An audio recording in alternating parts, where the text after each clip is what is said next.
Good morning and welcome to Morning Minutes with Jen. I'm Jen Sheridan, the Family Services Coordinator at the Coleman Center, and I want to thank you so much for tuning into this video.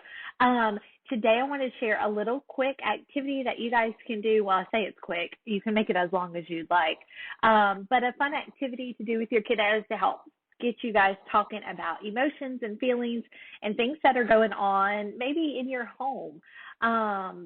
This is a really weird time for a lot of us, especially for our kiddos, as they're used to going to school, they're used to maybe play dates or birthday parties, seeing their friends at the Y, all sorts of different things that they're not able to do at this stage. And so one thing we can do are fun art activities, creative activities that help talk about emotions and get our kids talking about what's going on inside of them now. So this activity, you just need some kind of paint, piece of paper, piece of cardstock. If you get in lots of cardstock mailers, you could use the back of a mailer, even that you can paint on. Now I have watercolors here. This is from Michael's. You can do curbside pickup at Michael's if you order online. I think this was like $3, and I love this palette because it has a ton of colors.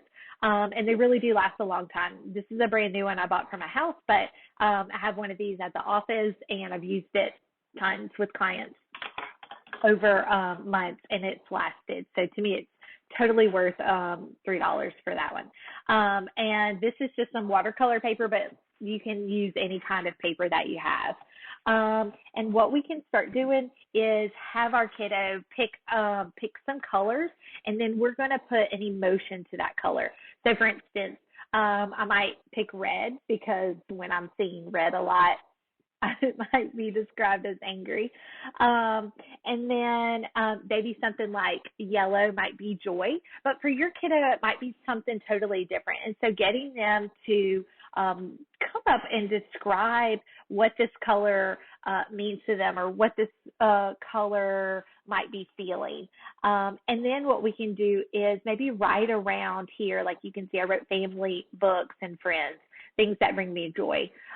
We can do that for our kiddos. If they're learning how to write, they might ask you to spell the words for them, or something like that. So it's just a really creative way that we can start talking about emotions. So I've got disgust. Oh, I've got funny here that has a lot of different colors because a lot of different things make me laugh. Fear, sad, let's see, calm, definitely. So just whatever words that your kiddo is maybe feeling, and maybe they don't have the word for it.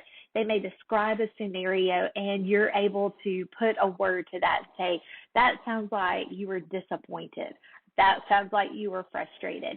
Whatever the case may be, you guys can come up with the word. And that's a really good activity because being able to identify the emotion is so important. So look around your house. What do you have? Maybe you could do this with markers if you don't have any paints at home, or crayons, color pencils. I mean, whatever you have, honestly. You could rip out pages of a magazine and rip out different colors, glue them on, write the word around them even. If your kiddo's into like gluing and cutting and pasting, that sort of thing. Pasting. I don't think they even sell paste anymore. But anyway, you guys get the idea.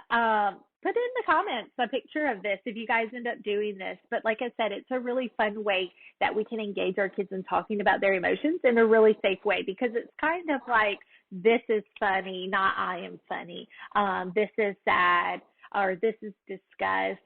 Things that are disgusting, not necessarily because I feel it right then. Sometimes it's a little overwhelming when we're in the moment and we feel that way.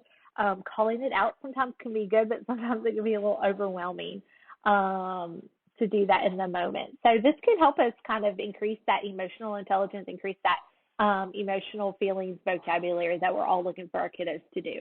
So I hope this is a helpful activity. Throw in the comments if you have any comments, questions, or if you guys do this and you want to show us a little picture of how this turned out for you, because it's always going to look different.